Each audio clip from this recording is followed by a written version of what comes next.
เขาเจ้าว่าโอ้ย AI สิมาแทนคนได้จังได๋ AI สิมาแทนคนเขียนโคดได้จังได๋สุดท้ายเพิ่นถือก่อนหมู่ย้อนหยังผมบอก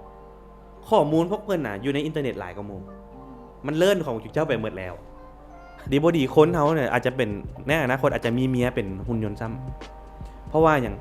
ตอบสนองเฮาได้โปรแกรมได้แล้วเด็ก Gen Z ทุกมื้อนี่ถามแม่อยากมีลูกบ่อยากมีผัวบ่อยากมีเมียบ่ค่อยอยากมีปานใดอยากใช้ชีวิตฉะนั้นข่อยคิดว่าในอนาคตมันมาแน่นอนแหละไอ้พวกหุ่นยนต์น่ะเว้ามาเรื่องการทอนเงินซะมีความเสียเปรียบเพราะว่าเงินด้อยค่าทุกมื้อเห็นว่าโอเคขึ้นเมื่อก่อนเนาะมีเงินล้านนึงแล้วเทียบใส่กับล้านนึงตอนนี้นะเจ้ามีล้านนึงเท่าเก่าได้แต่ว่าล้านนึงนั่นน่ะซื้อเท่าเก่าบ่ได้ซื้อยางเก่าบ่ได้ชิ้นหมูชิ้นงัวหยังก็ขึ้นราคาเป็นดับเบิลละฉะนั้นผู้ที่ทอนเงินข่อยว่าคันเจ้าสิทอนเงินอย่างเดียวหยอดกระปุกออมสินเนี่ยนะเจ้าเสียเปรียบเอาเงินไปเฮ็ดอย่างดีกว่าทอนเงินลุงขอบใจลุงโอ๊ตหลายๆเฮาเอิ้นเราลุงโอ๊ตเลยได้บ่ได้ลุงโอ๊ตหรือลุงโอ๊ตหรือลุงไม่โทรไม่หยังธรรมดาสะกดแม่นโอ๊ตโดยสระโอโอไม่โทรดอเด็กโอ๊ตคล้ายๆซื้อคนไทยเนาะเฮาได้ยินหลายคนไทยคนลาวเกือบบ่เคยได้ยินเลยคนลาวจะเอิ้นโอ๊ตมันเป็นอีหยังก็จะเอิ้นบ่อนแห้งเฮ็ดอาหารประเภทนึงแม่นโอ๊ตโอเคบางคนก็เอิ้นอดหมายถึงอดทนโอเคหรือว่าเฮาเห็นภาษาอังกฤษเฮาก็เบิ่งไปว่าเป็น odds อย่างซี่นะแม่นความจริงภาษาอังกฤษมันชื่อ OS ผู้บอก OS มาจากหยังมาจากหยังก็ OS แหละแม่นบ่ O มันอุทัย S มันไสอุดมรวมเข้ากันโอเคชื่อกับนามสกุลคืออยู่บ้านข่อยจะบ่มีชื่อลิ้นเลยแบบเหมือนเฮือนอ้ายเอ้ยน้องบ่มีชื่อลิ้นจักคนสมมุติว่าข่อยชื่ออุทัยเนาะแม่ข่อยจะเอิ้นไทยสิโอเคตัวเองก็บ่มีชื่อลิ้นแล้วบัดนี้เวลามาอยู่ในโลกของไซเบอร์น่ะเฮาเข้าสู่โรงเรียนโดยเราก็อยากมีโค้ดเนมเฮาอยากเป็นแฮกเกอร์ของมันเฮาก็ใส่ O แล้วก็ S เป็นชื่อกับนามสกุลแล้วพอดีมักเลข5ก็เลยใส่555โอเคเป็น OS 55บางคนเบิ่งเฮาอาจจะบ่ได้ฮู้ว่าลุงเฮ็ดหยังลุงเป็นเอาลักๆอธิบายคร่าวๆก็ได้ว่าลุงเฮ็ดหยังอยู่ตอนนี้เฮ็ดหยังอยู่ว่ะคันเฮ็ดอยู่แท้ๆตอนนี้การเฮ็ดบริษัทลาว IT Dev เป็นบริษัท IT เนาะเฮาก็ตั้งช่วงปี2010ส่วนใหญ่เฮาจะเน้นเรื่องเฮ็ดซอฟต์แวร์เฮ็ดข้อมูลเฮ็ดแอปเฮ็ดหยังพวกนี้ก็งานหลักๆเฮาตอนนี้ก็จะเป็นพวกพัฒนาแอปพลิเคชันโดยมีเกี่ยวกับ security แม่งนำว่าเห็นเมื่อก่อนเฮาเฮ็ดเป็นcyber security นำโดยแต่หลังๆนี่ก็บ่มี in house แต่ว่าคันมีเวียกมาเฮาสามารถซับให้พาร์ทเนอร์ได้ก็มี cyber security IoT เฮาก็เคยเฮ็ดแต่ว่าเฮาเดี๋ยวนี้เฮาก็เริ่มเฟดออกสุดท้ายกับ core business หลักๆเฮาตอนนี้ก็จะเป็น software dev product ที่เฮาเฮ็ดอยู่หลักๆตอนนี้ก็เป็น JDB Yes เป็น mobile banking เฮาใช้อยู่เมื่อกี้เฮาก็เปิดโอเคเป็น mobile banking เจ้าโอเคถือว่าสมูทดีได้สมูทดีแฮงหลายเลยคือว่า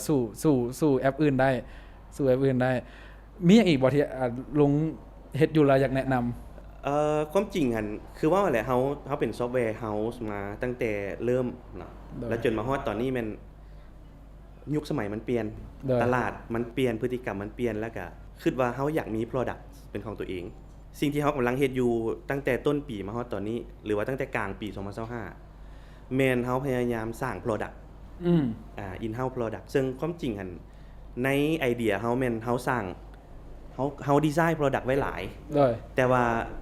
มันเป็น B2C นะแล้วมันเป็นอีหยังที่เฮาบ่ค่อยถนัดอันนี้ว่าบนหมดเลยแม่นว่าบนหมดเลยคือเฮาบ่ถนัดอันนี้ปานใดเฮาก็เลยคัดย้อนมาแล้วตอนนี้เหลืออยู่3 product ที่เฮากำลัง build คือตัวนี้ก็จะมี Goose Job โอเคGoose Job ก็จะเป็นแพลตฟอร์มในการ matching เวียกกับคนอยากได้คนไปเฮ็ดเวียกให้แล้วก็อีกตัวนึงแม่นเป็น trading bot เป็นคล้ายๆคือบอทที่สามารถ execute order หรือว่าออกออเดอร์ให้กับลูกค้าแต่ว่าเงินจะอยู่ exchange ของลูกค้ามันเพราะว่าเฮาจะเป็นลอจิกในการซื้อขายให้โอเคแล้วก็อีกตัวนึงกำลังเฮ็ดเกี่ยวกับ payment อยู่แต่ยังบ่ทันเปิดตัวเท่าโดยแสดงว่าบอกได้ซ้ำนี้แม่นตอนนี้โปรเจกต์ที่เป็น R&D ส่วนใหญ่เฮาจะโฟกัสไปเรื่อง blockchain เป็นหลัก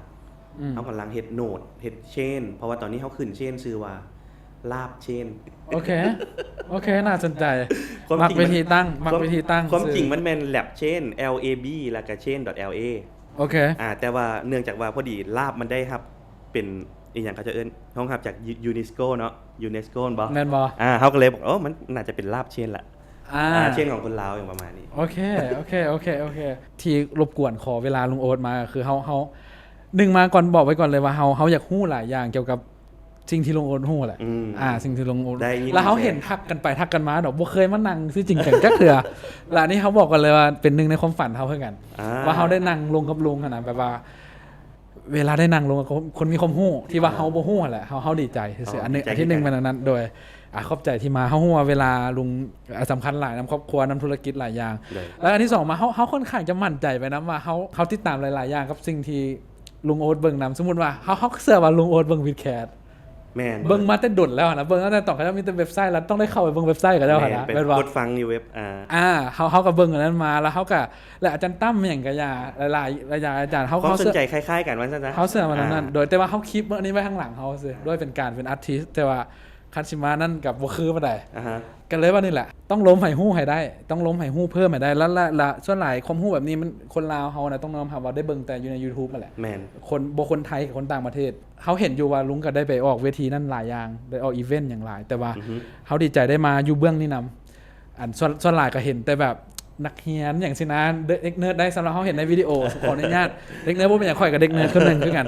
แต่คันสิมาเบื้องนี้เฮาอาจจะเห็นคนที่แบบสตรีทน้อยนึงอาจจะมาตามมาฟังหลายขึ้นมานั่นหลายขึ้นมีคนสนใจเรื่องนี้หลายขึ้นเป็นบ่ลุงเฮาอยากแม่นอยู่บ้านเฮาสนใจหลายเรื่องทั้งเทคโนโลยีแน่ทั้ง AI ทั้งคริปโตเคอเรนซีบล็อกเชนพวกนี้มันเป็นเทคโนโลยีใหม่เด้แล้วอีกอย่างนึงคือส่วนตัวข่อยเองแม่นข่อยผลักดันเทคโนโลยีบล็อกเชนโดยคิดว่ายุคที่เฮาอยู่ตอนนี้มันเป็นยุคของ AI แล้วคิดว่าหลังจาก AI มาแท้ๆแล้วนะเดี๋ยวบล็อกเชนมันมีบทบาทโดยคิดว่าแบบนั้นโดยซั่นก็ล้มกันมาในวงการแบบนี้เนาะลุงเป็นผู้ใหญ่ในวงการแบบนี้อยู่มาเนาะเฮาถามเรื่องนึงเลยละกันว่าห้านเมียลุงโอ๊ตนะมื้อใดสิเปิด มันเกี่ยวกับวงการวะเอาว่าตรงว่าห้านเมียเขาบอกเขาพูดนะเขาบอกเลยแบบหลายคนถามแบบนี้เลยจนสิให้นะเมียจนสิแบบโอ้เฮ็ดจังไหนเนาะสิไปกินอยู่ไสบัดนี้เราว่าเราสิปิดแล้วปิดอย่างก่อนเราว่า2ป่ะ3ปีป่ะเราว่าอย่างเราว่าเป็นปีมั้ยอีกได้ขนาดว่าเพราะว่าปิดเนื่องจากว่าอยู่บ่อนเก่ามันพื้นที่มันจำกัดโดยแล้วพื้นที่จำกัดเราเวลาในว่ารันไทม์ที่เราเปิดน่ะมันสั้นโดยมันจะได้ลูกค้าแต่เฉพาะช่วงอาหารเที่ยงแล้ววันนี้เวลาลูกค้ามาตุ้มล่ะพื้นที่เฮารับบ่ได้โหลดรับบ่ทันแล้วมันเฮ็ดให้รายได้น่ะมันบ่ค่อนข้าง cover รายจ่ายมื้อเดือนเฮาก็เลยคิดว่าหยุดก่อนดีกว่าแล้วพอดีถึกเฟสที่เฮาพอดีข่อยเองก็ปลุกเฮือนก็เลยไปโฟกัสใส่ตัวปลุกเฮือนก็ให้เราไปคุมโปรเจกต์เฮือนฉะนั้นเฮือนข่อยเป็นเมียข่อยเฮ็ดโดยเมียข่อยเป็นคนเป็นโปรเจกต์แมเนเจอร์ของเฮือนโดยเฮาคิดว่าเฮาอยากฮู้เรื่องเงินเฟ้อ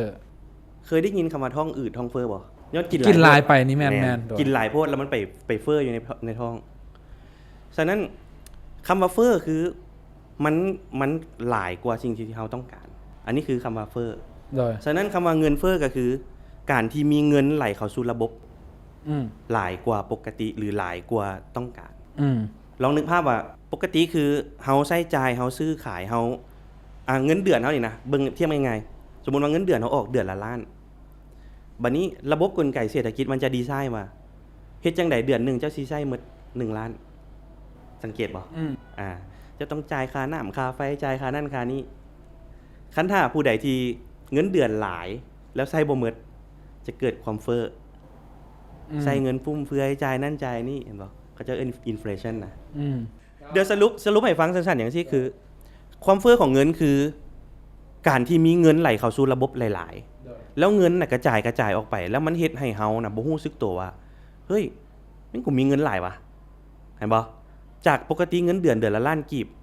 อยู่บ่อยู่มาเงินเดือนละล้านห้าเฮ้ยกูรู้สึกรวยว่าได้เงินเดือนหลายขึ้นเว้ยอาชีพนี้เติบโตแต่ว่าเงินเดือนล้านห้าก็ใช้หมดเดือนคือเก่าเห็นบ่ตัวอย่างสถานการณ์ปัจจุบันน้ำมันแพงไปกระทบกับชีวิตการเป็นอยู่ลำบากคนบ่อยากบ่คุ้มที่จะไปเฮ็ดเวียกเจ้าของธุรกิจเพิ่มเงินเดือนนั่นบ่เพิ่มเงินเดือนปุ๊บเป็นจังได๋ต่อก็ ไปเก็บค่าสินค้าแพงขึ้นสรุปคือติดลูปเอาซิซั่นเฮากลับมาถามน้อยหนึ่งก่อนเติมเป็นหยังบ่แม่นรัฐบาลลาวแม่งซัดรัฐบาลทั่วโลกจึงต้องพิมพ์เงินและค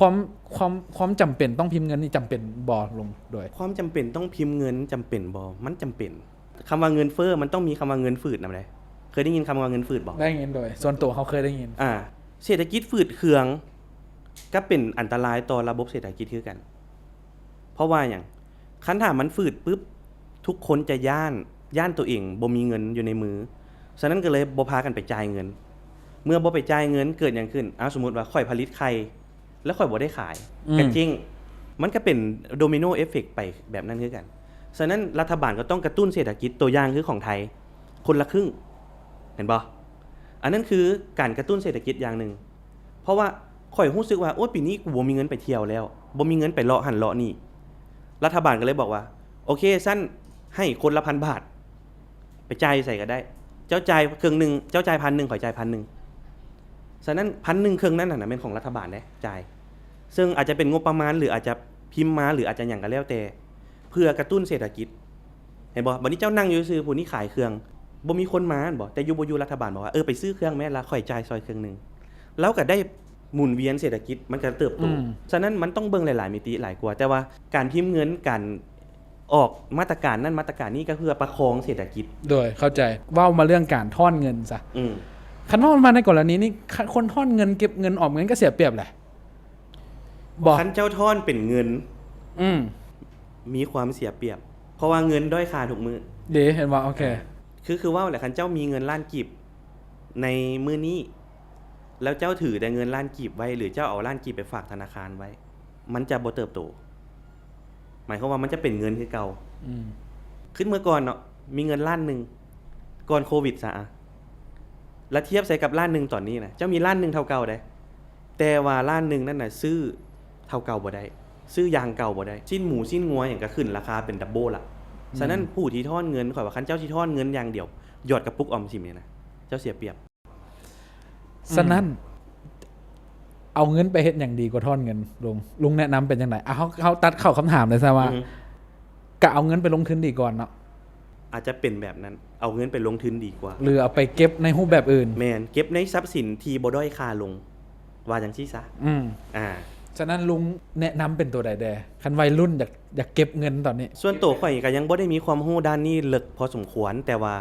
เท่าที่ตัวเองได้ลองเฮ็ดมาตอนนี้ก็เข้าปีที่เท่าใดแล้ววะเริ่มปี2018เดี๋ยวไปไล่กันเอาเองประมาณนั้นข่อยเริ่มจาก2018ที่ข่อยรู้จัก Bitcoin ฉะนั้นถามว่าเฮ็ดจังได๋สิสู้กับเงินเฟ้อได้เท่าที่ข่อยลองมาแล้วก็ปฏิบัติมาตอนนี้นะค่อยเห็นว่ามีแต่คำและ Bitcoin ที่มันเอิ้นว่าจังได๋มันจะรักษามูลค่าของเงินเฮารักษามูลค่าทรัพย์สินเฮาโดยที่บ่ด้อยค่าลงมันอาจจะมีราคาขึ้นราคาลงแหละแต่ว่าเมื่อผ่านการเวลาไปนะมันจะยังรักษามูลค่าได้คือเก่าอันนี้ในความคิดข่อยคิดแบบนั้นคันกายนั่นก็สิมีแหละเนาะคันสมมุติว่าคันมันเฮาอาจจะเครื่องเก่าบ่หรืออื่นๆไปก็ยังกะยาอย่างกะยาดีมันต้องมั่นใจว่ามันต้องขึ้นแหละแม่นมันขึ้นกับว่าเฮาจะ invest กับอีหยังเฮาสิเชื่อในจุดใดบางคนก็บ่เชื่อ Bitcoin ก็เชื่อแต่คำก็ซื้อคำบางคนก็บ่ซื้อคำบ่ซื้อ Bitcoin เลยแต่ซื้อดินอย่างประมาณนี้ฉะนั้นมันก็ขึ้นกับว่าเฮาจะถือเงินในรูปแบบใดซื่ออันนี้อาจจะถามต่อไปในเชิงของส่วนตัวหน่อยนึงลุงแบ่งสัดส่วนจังได๋ว่าให้ฟังหน่อยนึงได้บ่ว่าเงินสดข่อยนี่เอาซำนี้พอเงินของคำข่อยประมาณนี้ที่ดินทรัพย์สินข่อยประมาณนี้แล้วก็ Bitcoin ข่อยประมาณนี้ลุงพออยากเปิดให้ฟังเป็นเปอร์เซ็นต์เล็กน้อยได้บ่เพื่อแนะนำเอาง่ายๆเลยข่อยบ่มีเงินฝากธนาคารหมายความว่าบ่ฝากประจำกินดอกเบี้ยบ่หยังบ่มีข่อยถือคำหมายความว่าซื้อตลอดคือเป็นการซื้อแบบ DCA ก็คือแต่ละเดือนก็ซื้อไว้แล้วก็ซื้อ Bitcoin ทุกเดือนซื้อไว้คือพอร์ตนี่เฮาบ่สนใจราคาเลยเนาะแล้วก็มีดินอยู่จำนวนนึง ดินก็แบบตอนน้อยๆแบบคล้ายๆแบบว่าปี1 2ปีซื้อดินตอนนึงประมาณนี้โดยแต่ว่าดินก็เป็นสัดส่วนที่น้อยการคันสิไล่แท้ๆตอนนี้3ทรัพย์สินหลักที่ค่อยถือก็จะมี Bitcoin คำและก็ดินคันถามเป็นสัดส่วนค่อยว่า Bitcoin น่าจะกวมไปกายครึ่งโอ้โหBitcoiner ของแท้เลยตัวเนี้ยคันสิเว้าเมื่อก่อนค่อยเป็น Bitcoiner แต่ตอนนี้ค่อยก็เริ่มศึกษาหลายๆทรัพย์สินค่อยคิดว่าการเฮาถือ Bitcoin อย่างเดียวมันก็บ่ได้เอิ้นว่าเฮ็ด performance เรื่องกำไรให้เฮาได้หลายปานนั้นแต่ว่าคือว่านั่นแหละว่าเฮาจะเฮ็ดอีหยังให้มันยากในเมื่อเฮาเห็นแล้วว่า performance ของมันผ่านมานะในเวลา10ปีผ่านมามันขึ้นอย่างเดียวคันถ้าผู้ใดไปเบิ่งกราฟ Bitcoin นะเฮาจะเห็นว่ากราฟมันขึ้นชันเลยแล้วก็คือคำมันก็มีขึ้นแล้วก็มันก็มีลงแต่มันก็ขึ้นบัดสุดท้ายผ่านการเวลามันก็ยังเป็นกราฟที่เนื่องชันอยู่กลับมาอีกหน่อยนึงกายครึ่งไปละ Bitcoin ต่อมาก็เป็นคำทองคำแล้วก็ดินที่ดินเงินสดเอาพอใช้จ่ายแม่นใช้แต่ละเดือนซื่อๆแล้วจบโอเคเฮาที่บอกว่าเฮากำลังพยายามเฮ็ดตัวนี้อยู่ต้องเฮ็ดคือมันต้องมีความฝืนหน่อยนึงนะแบบว่าคันเฮ็ดได้มาแล้วดีใจสำหรับเฮาค่อยสิแชร์วิธีของตัวเองเลยของข่อยแม่นข่อยจะซื้อทุกๆมื้อเงินเดือนออกคันถ้าผู้บ่มีเงินเดือนก็ทุกที่มีรายได้เข้าหรืออันใดที่เป็นรายได้หลักข่อยเชื่อว่าทุกคนมีรายได้หลักโดยเด็กน้อยไปโรงเรียนก็เงินขนมแม่ประมาณนี้ฉะนั้นข่อยตั้งเป้าไว้เลยว่าเมื่อเงินเดือนออกปึ๊บรับตาแล้วซื้อเลยบ่ต้องสนว่าราคาขึ้นราคาลงซื้อเท่าไหร่ลงแนะนำให้ซื้อจักเปอร์เซ็นต์ของเงินที่เข้ามาเอาสิมันเริ่มเลยข่อยว่ามันขึ้นกับว่าเฮาไลฟ์สไตล์เฮาเป็นจังไดเนาะแต่ว่าขั้นต่ำที่ไปเรียนมาเนาะไปเรียนมานำแบบโค้ชที่เขาเจ้าแนะนำเรื่องการเงินการเก็บออมต่างๆเขาเจ้าจะแนะนำที่เริ่มที่ 10% เป็นอย่างต่ำโอเคหมายความว่า 10% นี่คือเงินออมในทรัพย์สินที่เจ้าเชื่อโดยแต่ของข่อยมันข่อย10% ในคำ 10% ใน Bitcoin ได้เงินมาฮักเข้าประมาณนั้นเลยแม่นโดยประมาณโอเคบางเดือนก็หลายบางเดือนก็น้อยอันนั้นก็แม่นแล้วแต่ว่าเฮาสิใช้จังได๋โอเคเดี๋ยวเฮาสิแต่ว่าอันนี้คือให้เป็นวินัยแต่บางคนก็บอกมันสิเหลือเฮา 10% บ่เมื่อข่อยต้องได้จ่ายเจ้าก็ต้องพยายามคือตอนนี้น่ะข่อยก็มีค่าใช้จ่ายอยู่บ้านหรือว่าค่าใช้จ่ายตัวเองหลายคือกันแต่ว่าพอเงินเข้าปึ๊บซื้อเลยบ่ให้มีข้ออ้างว่าเฮาต้องไปจ่ายนับจ่ายนี้ซึ่งอันอื่นคือ priority รองลงมาสมมุติว่าเฮายังมีหนี้ต้องใช้อันอื่นที่นอกจากอันนี้เฮาก็ค่อยยังไปหาบ่วงอื่นน่ะมาจ่ายหนี้ต่างหากบ่วงออมก็คือออมบ่วงเก็บคือเก็บประมาณนั้นโอเคขอสิเว้าให้ฟังอีกอย่างนึงคือช่วงตั้งแต่กองประชุมอาเซียนเนาะคำมันจะพุ่งแฮงช่วงนั้นข่อยกำลังเริ่มมาเฮ็ดคอนเทนต์อยู่ในเพจลุงโอ๊ตน่ะว่าให้เริ่ม DCA เริ่มเก็บออมแล้วทุกๆท้ายเดือนน่ะคำมันจะขึ้นNew High ตลอดแล้วข่อยก็ซื้อ New High ทุกเดือนเวลาข่อยซื้อข่อยจะชวนหมู่อยู่กลุ่มข่อยจะมีกลุ่มชื่อว่า DCA กับลุงอยู่ใน Facebook เวลาฮอดท้ายเดือนมาปึ๊บข่อยจะบอกว่าเงินเดือนออกแล้วหลานๆ DCA หรือยังข่อยโพสต์แต่เท่านี้แล้วข่อยบ่ให้คนอื่นโพสต์อย่างอีกในกลุ่มนั้นแล้วก็ทุกคนก็จะมาตอบว่าเริ่มซื้อแล้วอันนั้นอันนี้แล้วทุกคนก็จะมักมาเยอะว่าลุงโอ๊ตซื้อได้ราคาพรีเมียมตลอดเนาะเพราะมันแพงเด้แล้วจังฮู้บอกตั้งแต่มื้อนั้นมาฮอดมื้อนี้น่ะค่อยมีกำไรเด้คือเฮาซื้อตลอดสูงปานใดเฮาก็ซื้อเห็นบ่บัดสุดท้ายมันก็ย่อลงมามันก็ซื้อ Average ตอนนี้ยังมีกำไรในพอร์ตคำพอเฮาซื้อมาไล่ซื้อมาแต่เข้าใจตั้งแต่ตอนราคามันบ่สูงโอเคเข้าใจได้มันขึ้นเฮาก็ซื้อมันลงเฮาก็ซื้อโอเคส่วนตัวเฮาบ่มักเฮาบ่มีหยังที่เฮาเชื่อสุดใจล่ะแบบว่าเฮามาฟังล่ะใครได้ลุงกับบ่ได้ว่าBitcoiner นี่นะมาเปิดโตแฮงอย่างหลายคนจะเป็นอันนั้นค่อนข้างจะเชื่อแบบสุดโต่งอย่างซะค่อนข้างจะหลายแม้แต่คนที่เฮาเคารพที่สุดก็มีส่วนที่เป็นแบบนั้นนะแบบว่าเชื่อกับมันเชื่อค่อยเชื่อคือศาสนาไปเลยนะอาจจะย้อนเป็นนิสัยส่วนตัวของข่อยเนี่ยข่อยเป็นคนที่เชื่อในวิทยาศาสตร์และข่อยเป็นคนที่พิสูจน์เมื่อก่อนข่อยก็แบบ Bitcoiner ได้ข่อยนับตัวเองเป็น Bitcoiner ผู้นึงเมื่อก่อนคือทรัพย์สินข่อยจะ Bitcoin แล้วข่อยเป็นว่าจังได๋เป็นเอนจิเนียร์แน่ข่อยอ่านโค้ด Bitcoin ค่อยเข้าใจว่ามันเฮ็ดเวียกจังได๋แล้วตัว Bitcoin เองก็เฮ็ดให้ข่อยฮู้ว่าอินเฟลชั่นแม่นหยัง เห็นบ่ Bitcoin มันจะมี halving ทุกๆ4ปีเพื่อลดซัพพลายเข้าระบบเพื่อบ่ให้มันเฟ้อแต่ก่อนข้อยบ่ฮู้เรื่องเศรษฐกิจเลยจนกว่าข้อยมาศึกษาเรื่อง Bitcoin แล้ว Bitcoin มาสอนข้อยว่าอ๋ออันนี้มันแม่นอันนี้เนาะอันนี้มันแม่นอันนี้เนาะแล้วหลังๆมาก็เริ่มมาเทรดอันนี้เป็นพอร์ตที่เทรดต่างหากจะบ่แม่นพอร์ตออมก็ซื้อขายบางเทื่อเฮาซื้อแล้วมันขึ้นขายได้กำไรดีใจเห็นบ่บางเทื่อซื้อแล้วมันลงขายก็ลุกทุนเห็นบ่ฉะนั้นมันก็เริ่มมีอารมณ์มีความโลภอย่างเข้ามาเกี่ยวหลังจากนั้นมันก็เกิดคำถามว่าเฮ้ยเป็นอย่างมันคือลงวะคือมื้อนี้นะเป็นอย่างมันคือลงเห็นบ่ Bitcoin น่ะฮู้จาก67,000 68,000ฮู้ลงมา 66,000 คือเก่าบางคนบ่เข้าใจมันเป็นอย่างมันคือลงวะเห็นบ่แต่เฮาก็ไปจับจุดได้ว่าอ๋อย้อนสงครามมันยังยืดเยื้อย้อนเศรษฐกิจมันอันนี้ทรัพย์สินมันยังไหลไปบ่นั้นบ่นี้บ่น้ำมันขึ้นเห็นบ่บัดนี้คันเฮามาเบิ่ง relation พวกนี้น่ะความสัมพันธ์ระหว่างพวกนี้เฮาจะฮู้ว่าเมื่อมีอันนึงลงมันจะมีอันนึงขึ้นโอเคเมื่อมีอันนึงขึ้นมันจะมีอันนึงลงโอเคอันนี้มันยังสิ่งที่เฮาเรียนรู้อยู่ต้องเรียนรู้ทุกคนแหละเนาะแม่นแล้วหลังจากนั้นมันจากคำว่า Bitcoin อย่างเดียวนะมันเฮ็ดให้ค่อยขยายไปว่าอ้าวแล้วเป็นอย่างน้ำมันคือขึ้นเห็นบ่น้ำมันขึ้นย้อนว่าปิดช่องแคบส่งน้ำมันบ่ได้ขาดซัพพลายขาดดีมานด์เห็นบ่มีดีมานด์ขาดซัพพลายราคาขึ้นเด้ยังคำถามยังมีอีกหลายเฮาเชื่อว่าลุงแบบใส่ว่าสงครามมันสิขึ้นท้องสิขึ้นท้องก็ขึ้นนิ่งนะหรือลงด้วยซ้ำไม่อย่างต่างๆต่อไปนะเฮากลับมานี่ก่อนดีกว่าว่าเฮาขอถามว่า Bitcoin แม่นหยังก่อน Bitcoin แม่นหยังก่อนสิล้มเป็นหยังเฮายังบ่อธิบายซำได้ว่ามันแม่นหยังBitcoin แม่นหยังเลยเนาะ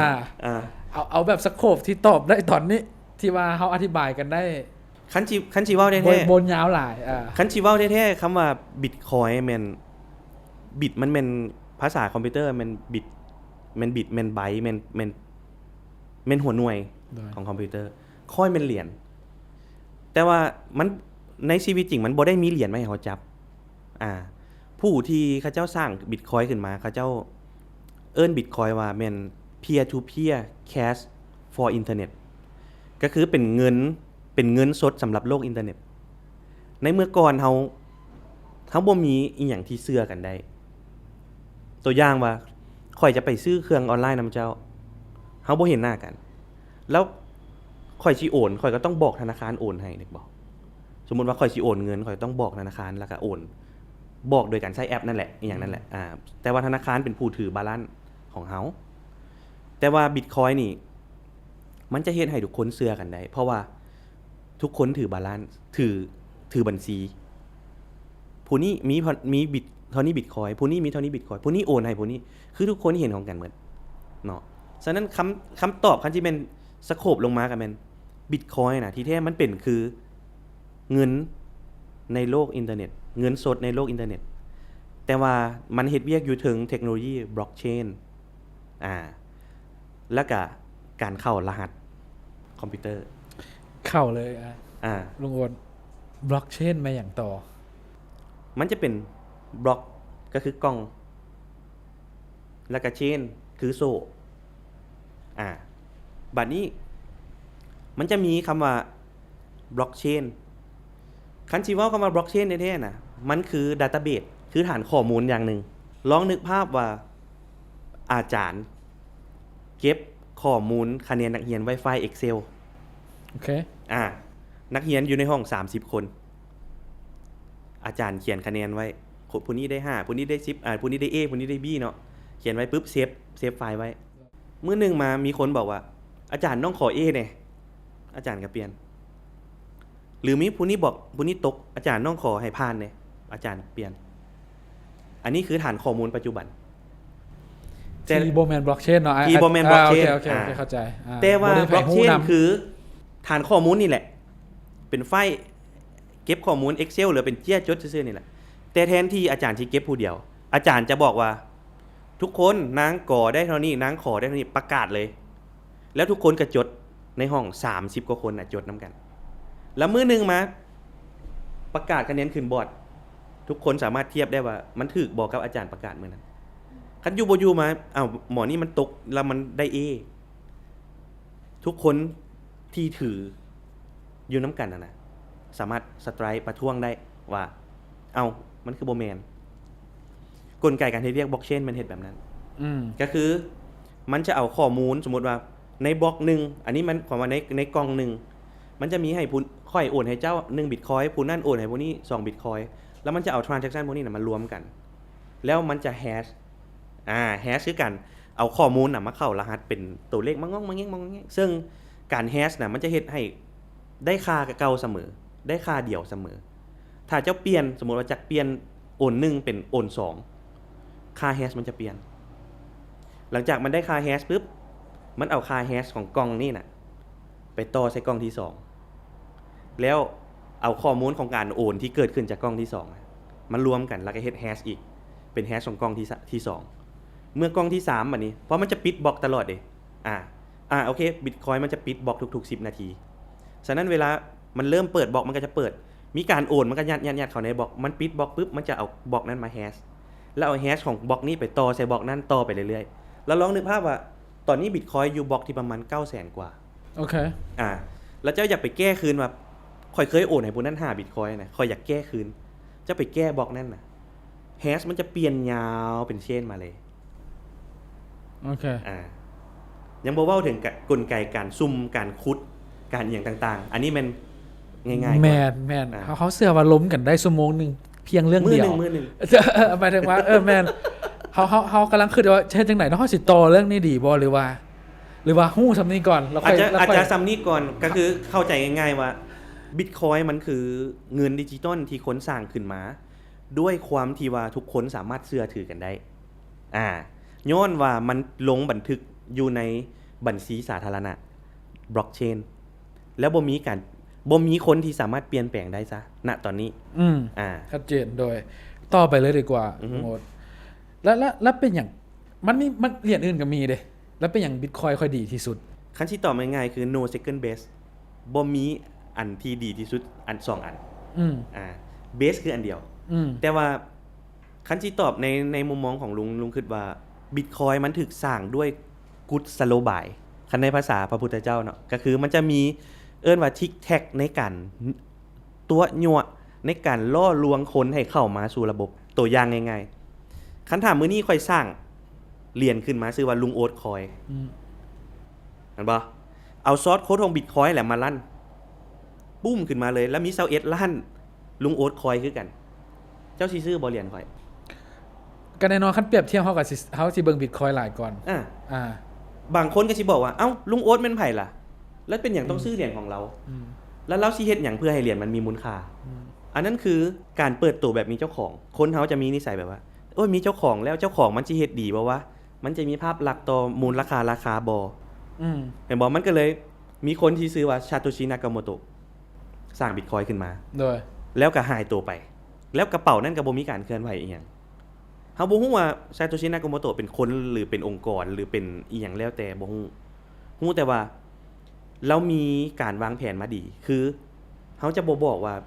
Bitcoin เป็นของไผแล้วมันจะเริ่มด้วยการล่อคนมาก็คือให้มาขุดเห็นบ่ไผอยากได้ Bitcoin แล้วมาขุดเอาขุด1บล็อกปิด1บล็อกน่ะได้50 Bitcoin ได้ยุคนั้น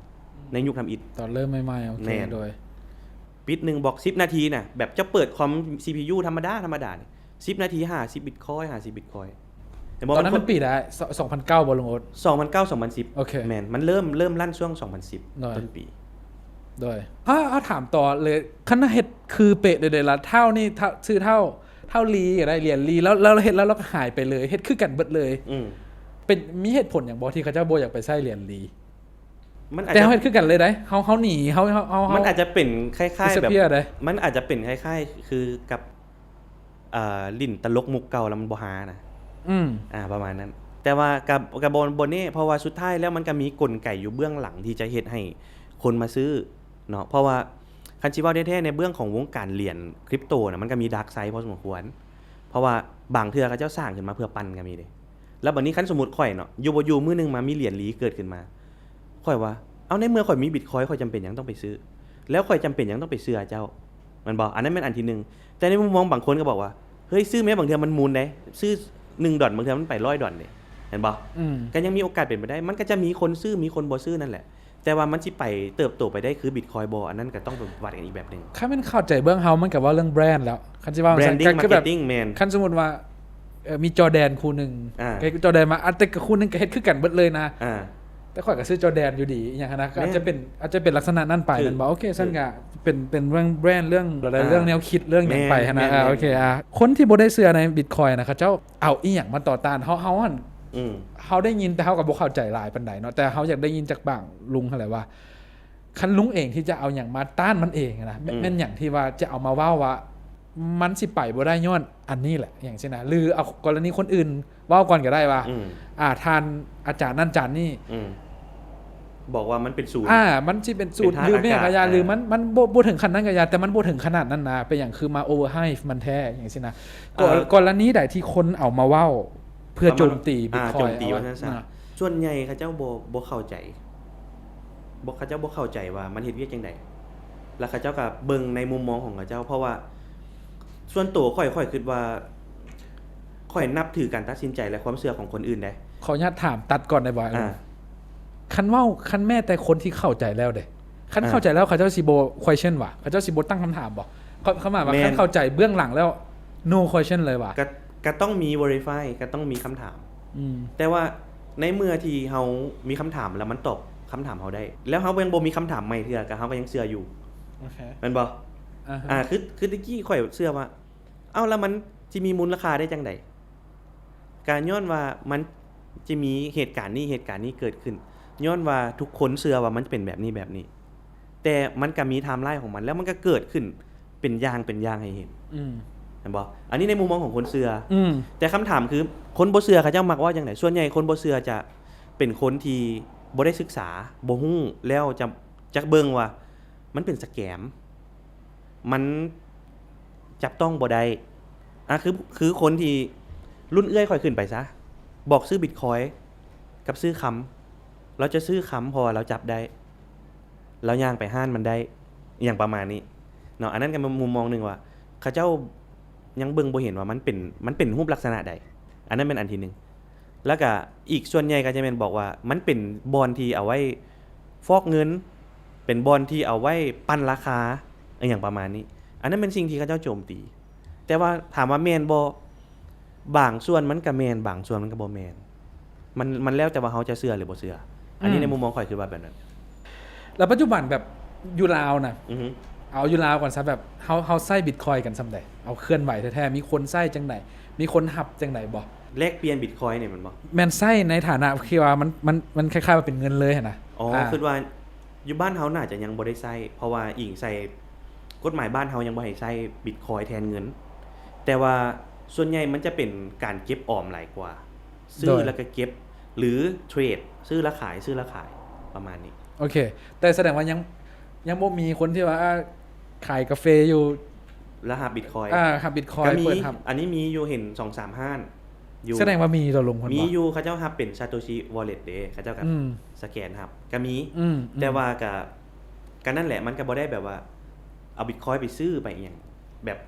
บ่แพร่หลายปานนั้นแต่มันก็ยังมีคนสนใจเลยว่ามีคนรับอยู่มันยังรู้สึกคือเทรดอยู่เนาะมันยังรู้สึกคือการแลกเปลี่ยน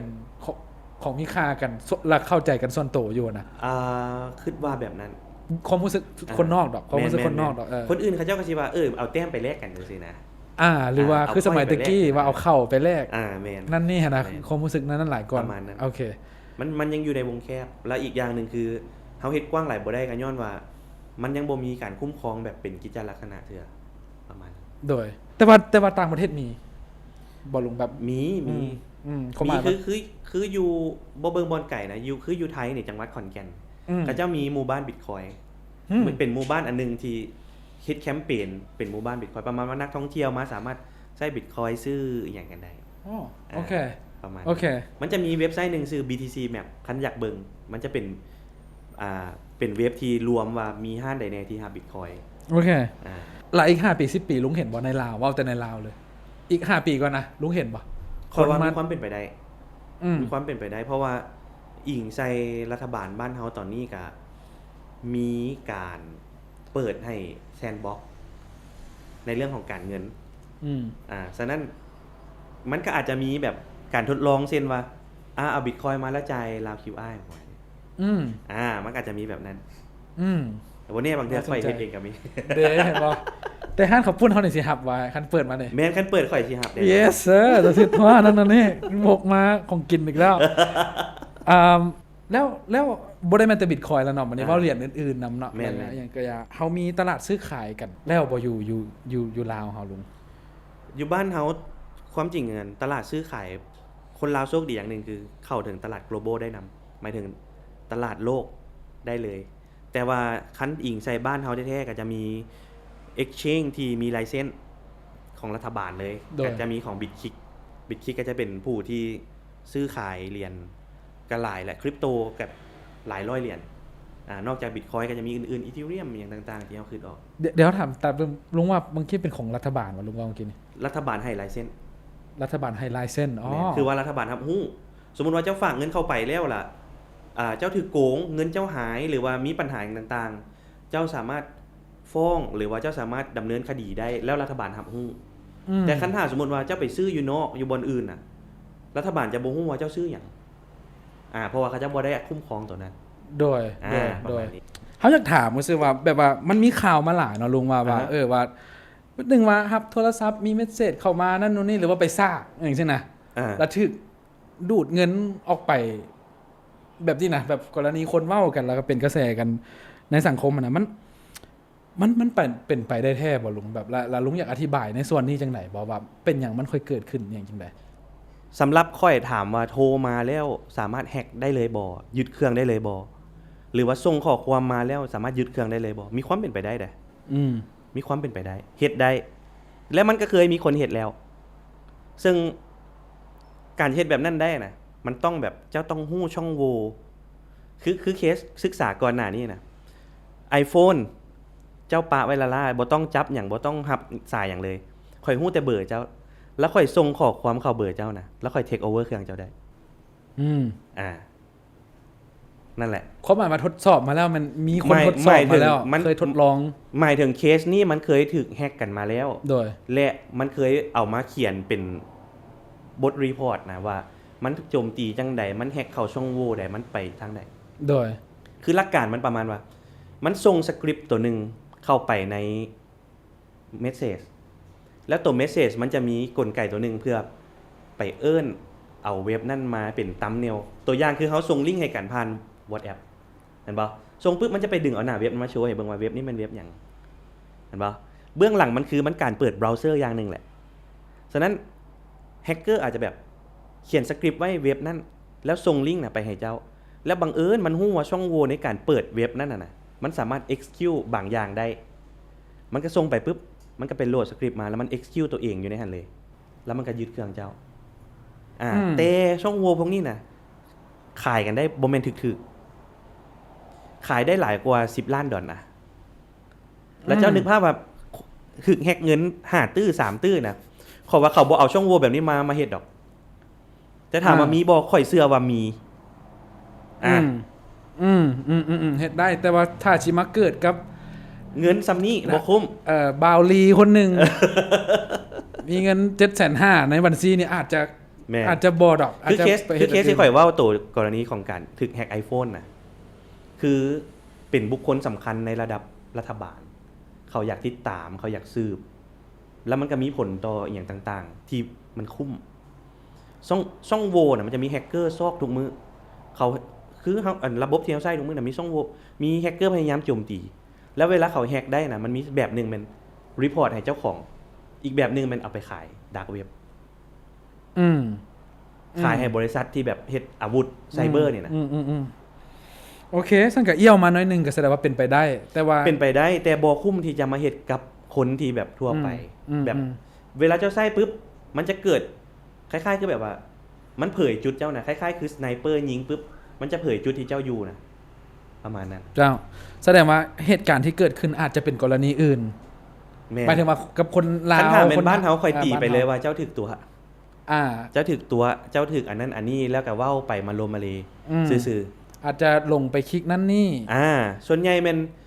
เขาโทรมาแล้วก็ไปเชื่อเขาแล้วก็เขาบอกว่ากดนั่นกดนี่เจ้าถึกรางวัลกดเข้าไป ถึกรางวัลอยู่แอปธนาคารนี่เด้อรหัสเจ้าแม่นหยังยูเซอร์เจ้าแม่นหยังหลังจากนั้นบอกว่าเจ้าได้รางวัลเท่านั้นเท่านี้เพื่อยืนยันเฮาสิโทรไปถามรหัสเจ้าแม่นหยังเห็นบ่มันได้ยูเซอร์กับพาสเวิร์ดแล้วมันล็อกอินอยู่เครื่องใหม่แล้วมันส่ง OTP มาให้เจ้ามันก็โทรมาบอกว่าเจ้าถูกรางวัลเจ้าได้รับรหัสหยังบ่เพื่อยืนยันมันเอารหัสนั้นไปยืนยันเข้าแอปเจ้าแล้วก็โอนเงินออกไปละตอนที่เจ้าล้มสายกับมันอันนี้คือวิธีที่มันเฮ็ดสิ่งที่เกิดขึ้นอาจจะบ่ได้แม่นคือที่เฮาคิดไว้เนาะมันบ่ว่าบ่ได้เฮ็ดหยังเลยอาจจะบ่แม่นเอาไปสร้างแล้วถึกแฮกอันนั้นแม่น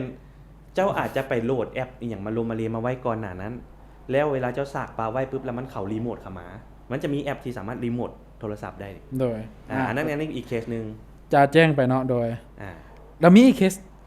น่าสนใจที่ลุงอยากแชร์ให้ฟังตื่นบ่ซื่อๆก็สิมีประมาณนี้บ่หรือว่าก็โดยรวมก็ประมาณนี้ก็บ่เคสสแกมเมอร์ส่วนใหญ่ก็โทรมาตัวส่งข้อความมาตัวหรือว่าโยให้กดนั่นกดนี่โดยแล้ววันนี้คันว่าเอี่ยวเข้าเรื่องพวก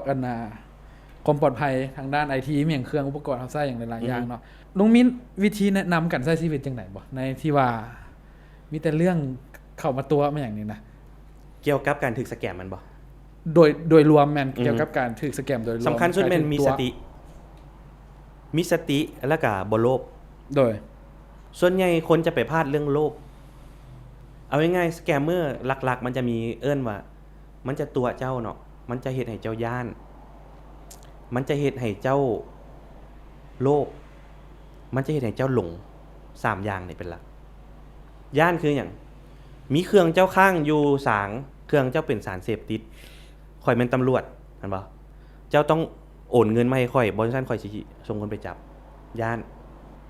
โลภเจ้าถูกรางวัลกดบอนนี่เพื่อเคลมรางวัลเห็นบ่กดไปปึ๊บเพื่อเคลมรางวัลล็อกอินแอปหน้าเป็นหน้าแอปธนาคารเลยแต่ที่แท้มันเป็นเว็บของโจรล็อกอินไปเอารหัสให้เขาก็ไปล็อกอินเขาเอา OTP เจ้าไปเงินออกอีกอันนึงมันหลงเป็นปลอมเป็นผู้หญิงปลอมเป็นผู้ชายรอเฟคโปรไฟล์มาลมเจ้าล่อลมข่อยอยู่ประเทศนั้นข่อยอยู่ประเทศนี้ข่อยเฮ็ดอาชีพนั้นอาชีพนี้ช่วงนี้ข่อยลำบากโอนเงินให้ข่อยแน่อย่างประมาณนี้ว่าอันนี้เนี่ยเฮาเจอเฮาฮู้จักคนที่เจอถึกเลยลุงอันนี้เขาจะเอิ้น romance scam แล้วมันมีหลายเลยได้แล้วพวกอันนี้มันคนที่อยู่โซนยุโรปอเมริกาถึกตัวหลายแล้วเขาจะเฮ็ดโคตรเนียนลุงโดยเฉพาะอันที่ว่าโทรมามีวัดนะหน้ามีพาสปอร์ตมี ID การ์ดมีอย่างโชว์เขาเตรียมทุกอย่างเห็นบ่กลไกมันมีแต่เท่านี้บ่ต้องย่านบ่ต้องโลภบ่ต้องไปหลงฉะนั้นมีสติคันมีไผแชทมาจะให้ชื่อไว้ก่อนว่ามันคนที่กูฮู้จักบ่แชทมาเรื่องหยังแชทมาขอเงินบ่หรือแชทเอาเงินมาให้แล้วบ่อยู่ขอสิเอาเงินมาให้เจ้าซั่นบ่นั่นบ่ถึกรางวัลข่อยก็บ่ได้ไปลงทะเบียนเอารางวัลอีหยังนะนั่นบ่นะฉะนั้นก็ต้องมีสติตลอดว่าเหตุที่เกิดขึ้นเนี่ยมันแม่นแท้หรือบ่แม่นตัวย่านลุงก็เว้าถึกเนาะเฮาก็บ่เคยนั้นจังหมายถึงว่าคันเว้าซั่นน่ะเฮาก็ย่านให้กันได้เฮาเองขนาดว่าฮู้ทันสมมุติว่าเนาะแต่เว้าจังซั่นมาว่ามีเครื่องมีภาษีมีหยังก็ยาได้อยู่โฮงจนนี่เดี๋ยวคันบ่แก้เดี๋ยวนี้นี่บ่โอนมาเดี๋ยวนี้นี่แม่นแล้วก็ความโลภอันนี้คือสมมุติว่าขาย iPhone มือ2เด้อล้านกีบด่วนๆฮ้อนเงินได้ไปปึ๊บโอนเงินไปล้านกีบอันน่ะบ่พอเด้อราคามันเปลี่ยนโอนเป็น2ล้านได้โอนเพิ่มโอนเพิ่มไปแล้วบอกว่าบ่มีเงินแล้วซั่นโอนค่าส่งมาอีก 500,000 ก็ยังโอนค่าส่งให้มันอีก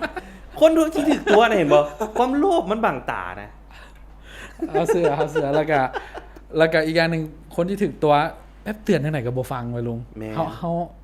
ฮาเห็นมาแล้วเอาคนใครได้ก็บ่เป็นคนใกล้ชิดเอาเสียเอาซะบอกแล้วได้นี่นะเขาเจ้าเฮ็ดจังซี่นะก็ยังว่าบอกแล้วเป็นตัวจริงอย่างที่นะแม่นอย่าอันนี้แบบเจอมาแล้วเข้าใจเลยในวงการคริปโตก็มีได้แม่นบ่ลุงแบบเจ้าในวงการคริปโตมันจะมีอันนึงเขาจะเอิ้นว่า airdrop เป็นการแจกเหรียญคือเวลาค่อยเปิดโปรเจกต์ใหม่หรือค่อยเฮ็ดเหรียญมาใหม่เขาจะแจก airdrop แล้วคนส่วนใหญ่ก็มักล่า airdrop ไปกด airdrop เหรียญนั่น airdrop เหรียญนี้แล้วมันก็บอกว่าเจ้าได้ดรอปเหรียญนี้เด้อแล้วก็ให้เอา address เข้าไปผูกใส่อย่างต่างๆปึ๊บมันบอกเหรียญตัวนี้สามารถสปินได้เท่านี้สปินปึ๊บได้$10,000จะได้$10,000เด้ออยู่ใน wallet ของเจ้ามี wallet มีหยังคักแน่แบบน่าเชื่อถือเบิดแ แต่ถอนบ่ได้เจ้าต้องโอนค่าแก๊สมาก่อนต้องโอนเหรียญอีทีเรียมไปโอนไปปุ๊บบ่พอโอนอีกอยากได้$10,000เลยโอเคเข้าใจว่าเนาะทุกวงการเนาะทุกวงการเสื้อมือสองก็มีได้ลงสิว่ามันมีมาทุกอันแล้วเอาสิรู้ AI กำลังมาแฮงอย่างกะยาเนาะบ่ว่าได้ตอนนี้ดอกอีก5ปี10ปีลุงว่าอยู่ลาวนี่ว่าอยู่ลาวเด้อว่ามันสิมีผลอย่างหลายบ่แปลว่าดำนาอยู่ดีๆนี่ถึกญาติเวียกบ่อย่างจังซี่นะหรือว่ากรณีอื่นๆนำอยากให้ลุงแชร์ว่าลุงเห็นอย่างใน5ปี10ปีข่อยบ่กล้าตั้งเวลาว่า5ปี10ปีไว้ข่อยกล้าว่าถึกแน่นอนบ่ซ่าก็ไว้ซึ่งเอาง่ายๆตอนนี้โปรแกรมเมอร์ถึกก่อนเลยพวกข่อยนะบริษัทลาวทีเดียวถึก disrupt ละโดยหมายถึงลูกค้าแทนที่สิจ้างเฮ็ดโปรแกรมเล็กๆน้อยๆใช่นะบ่มีละแม่นบ่โดยเขาเจ้าอาจจะไปพร้อมเองหรืออาจจะไปให้คนที่เข้าใจมาเฮ็ด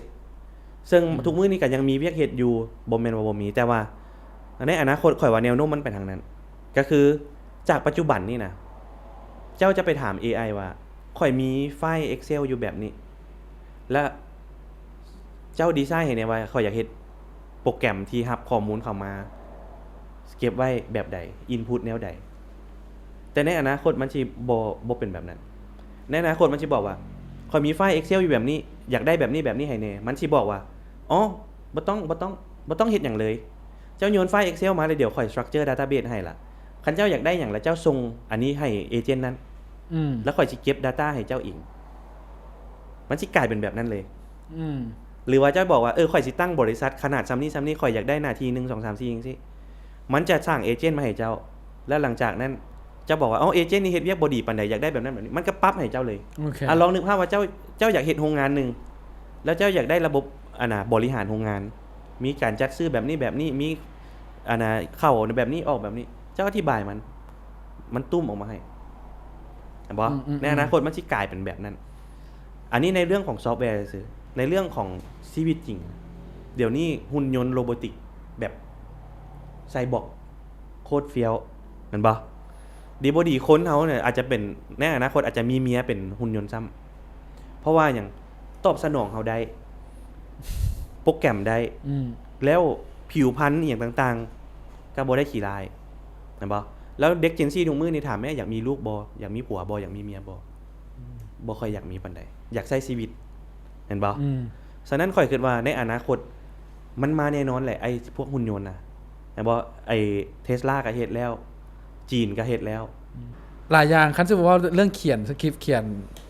เฮาพยายามบ่เขียนโดยอันนั้นแต่ว่าจังได๋ก็ยามันมาแหละแล้วก็เรียกเขาคิดว่าคันบ่ใช้นี่ค่อนข้างจะบ่อยากว่าบ่ฉลาดแม่หยังนะแต่ว่ามันซอยได้อีหลีถึงว่าเฮาจะบ่มักปานใดเนาะแต่เฮาก็มันต้องได้ใช้อีหลีเพราะว่าเฮารู้สึกว่ามันง่ายแฮงเขียนบทอันนี้บ่ต้องคิดเลยทุกมื้อนี้ค่อยใช้ไปหมดแล้วแม่นมันแบบมันซอยเฮาได้หลายอีหลีนะเขียนบทหนังไม่อย่างนี้นะมันบ่อยากว่ามันไปไกลแฮงมันไปไกลแฮงแล้วก็disrupt กันหมดเจ้าจะเป็นอาร์ติสต์เจ้าสิเป็นหยังก็ยาเมื่อกี้นี่เฮาว่ายังสิว่าติดตลกได้ว่าโอ้เจ้าไถนาอยู่ดีๆเจ้าตกบ่โอ้ยไถนาแฮงง่ายเอาไว้ตั้งเว้าเลยล่ะนะลุงว่าโรบอติกมันออกมานะเฮาเห็นจีนเนาะเฮาเป็นนักเต้นเนาะมันเฮ็ดเต้นนี่คือคนเลยลุงแมนเฟี้ยวนะแบบข้อต่ออย่างต่างๆตีลังกาลุงเอ้ยแล้วเจ้านึกภาพว่าไอ้พวกจอยพวกอย่างต่างมันสมูทแล้วนะเอาแต่หนังมาหุ้มซื่อมันก็เป็นคนละดิแม่นเฮากำลังคิดว่าเฮากำลังว่าติดตลกว่าอ้าวลุงไถนาดิสิตกจังได๋มึงใจเย็นเดี๋ยวมึงโดนวัดตัวคนน่ะสินะเพราะว่าเต้นเป็นอย่างที่ว่าเฮาคิดว่ามันต้องเป็นอันสุดท้ายที่มันจะเฮ็ดได้มันเต้นแบบเป็นแกะตีลังกแม่งมาก่อนหมู่มึงมาคนหมู่เลยสัตว์อันนี้คือกันในวงการ IT ในวงการเดฟคือกันเขาเจ้าว่าโอ้ย AI สิมาแทนคนได้จังได๋ AI สิมาแทนคนเขียนโค้ดได้จังได๋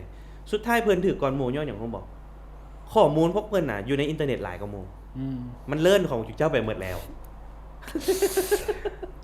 เอากระโค้งเข้าเลยว่าจังได๋จังไหนสิรอดเป็นไผสิรอดสกิลใดสิรอดเฮาต้องปรับตัวจังได๋ลง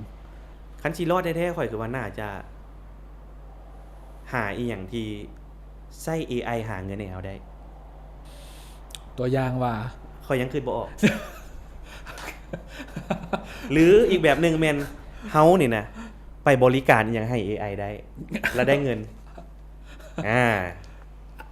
ฟังคือทาสอย่างไปแล้วเนาะ แม่น อาจจะเป็นฮับไส้ AI แล้วตอนนี้ ก็บ่เชิงขนาดนั้น แต่ว่าค่อยคิดว่าธุรกิจที่จะอยู่รอดได้มันสายอาร์ตก็เป็นอย่างหนึ่งคือคันเป็นอาร์ตแท้ๆมันก็ต้องแบบมาเสพกันนะมันต้องมีคนพวกนี้ คือเขาเจ้าว่าอะไรวะคนที่จะไปก่อนหมู่เป็นคนที่อยู่ใช้ชีวิตแบบปกตินะไปก่อนหมู่เลย แล้วคนกลุ่มสุดท้ายที่จะเหลือคือพวกฮิปปี้คือพวกที่บ่เอาเทคโนโลยีคือพวกที่บ่นี่ยังใช้ชีวิตกันอยู่แต่พวกนั้นก็จะเป็นกลุ่มแปลกแยกของ AI ได้แต่ว่าถามว่าเฮาสิรอดได้จังได๋เฮาต้องให้มันหาเงินให้เฮาให้ได้อันที่1อันที่2คือเฮาเองต้องเฮ็ดอีหยังให้เป็นประโยชน์ที่ AI มันบ่เฮ็ด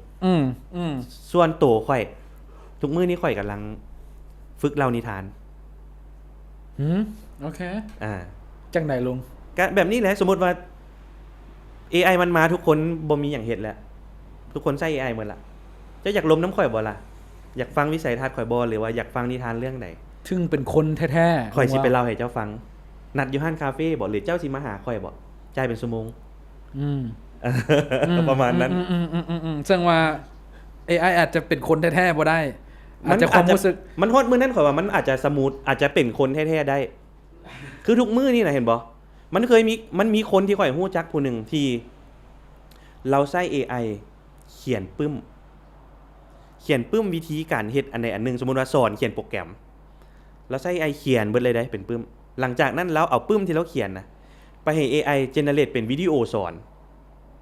คือทุกอย่างในหมด process นั้นเป็น AI หมดเลยเฮงเว้าเฮงท่อไปลงแล้วเสียงกับเสียงตอนนี้ก็แบบคุณกริดบ่ใหม่อีหยังก็แรงอีหยังเร็วละทุเสียงแล้วก็บักมวนๆบ่ได้ขี้ร้ายเห็นบ่แล้วเดี๋ยวนี้มันมีแบบว่า AI ที่เป็นเบสแล้วสามารถเอาเสียงของเฮานะไปใส่แล้วให้มันเลิ่นแล้วมันเอาเสียงเฮาไป fake voice ได้อีกdeep fake ได้อีกเห็นบ่เจ้าอยากฟังคอมเราก็ได้เจ้าอยากฟังโทรศัพท์เราก็ได้แต่ว่าเจ้าอยากได้คนไปนั่งใกล้เจ้าบ่ล่ะค่อยไล่เป็นชั่วโมงเป็นลุงเอ็มอันนี้โปรโมทไว้เลยมาลงอันนี้นี่โปรโมทไว้เลยค่อยเริ่มโปรโมทละโอ้โอเคแต่บ่ฮู้ว่ามันสิมามื้อใดได้แต่ว่านั่นแหละคันถ้าสมมุติว่าอยากฟังนิทานข่อยก็สิไปเล่าให้ฟังแล้วก็น่าสนใจไปแต่ว่าให้ฟังเรื่องนี้มาเฮาอยากลมต่ออีกได้กันไหนอยากแบบว่านิทานเกี่ยวกับหยังลุงสิเราอย่างเช่นนะแต่ยังไงก็อยากตอนนี้ข่อยฟังเรื่องเพชรพระอุมารเคยได้ยินบ่เคยได้ยินเป็นนวนิยายดังของไทยแบบติดท็อปเลยแต่โดนแล้วล่ะครับแต่บ่แน่ใจว่าเวอร์ชั่นเก่าบ่ลุงจะมาเล่าคืนหรือจังได๋โดนละยาวบ่แต่ว่าข่อยฟังข่อยจะอาจจะบ่ได้เล่าเรื่องเพชรพระอุมารโดยตรงอาจจะเล่าแบบว่าเหตุการณ์ที่มันเกิดขึ้นบางตอนหรือว่าความรู้ที่มันเกิดขึ้นเพราะว่าคันเจ้าไปฟังในแท้นะเจ้าจะได้รายละเอียดแบบแล้วคนเขียนได้ดีอันนี้ป้ายยาเลยคนเขียนได้ดีอันสุดท้ายก็เป็นว่าลุงสิฝากแบบว่าเวียกงานธุรกิจอย่างต่างๆหรือว่าตามลุงได้อย่างอยู่ไสส่วนนึงลุงก็เว้าไปแล้วว่าสิมีการเล่านิทานเกิดขึ้นเนาะก็มีไปแล้วละอื่นๆอีกเด้ลุงโดยคันอยากติดตามข่อยกับเพจลุงโอ๊ตโดยภาษาลาวได้ลุงโอ๊ตหรือว่าภาษาอังกฤษแม่น Ango OS ก็สามารถไปติดตามได้โดยแล้วก็คันอยากติดตามผลงานอื่นๆก็มีของลาว TDF ซึ่งลาว TDF เฮาก็บ่ค่อยได้มี product อหยังปานนั้นแล้วก็อยากฝากที่เฮาเฮ็ดตอนนี้อยู่ก็เป็น Goose Job เนาะ Goose ที่แปลว่าห่านโดยแล้วก็แปลว่า Job แต่ว่าโลโก้เป็นเพนกวินโดยแล้วก็มีอีเวนต์ดอลลาร์เนาะที่ขายปีคอนเสิร์ตโดยอันนี้เฮากับโอเปเรตอยู่โอเคแล้วก็อาจจะมีอื่นๆไว้นี่ก็ติดตามในเพจลุงโอ๊ตโอเคลุงขอบใจลุงหลายๆด้วยใจของเฮาแล้วก็คือว่าเฮาบ่คิดว่าเฮาสิลมนำคนมีความรู้ด้านที่เฮาอยากรู้แล้วเฮาสิม่วนบัดนี้หั่นน่ะหวังว่าคนฟังสิฮู้คือกันมาสุดท้ายขอบใจหลายๆลุงขอบใจทีมงานหลายๆเด้อแล้วเจ้าโอเคบ๊ายบายตามนี้โดย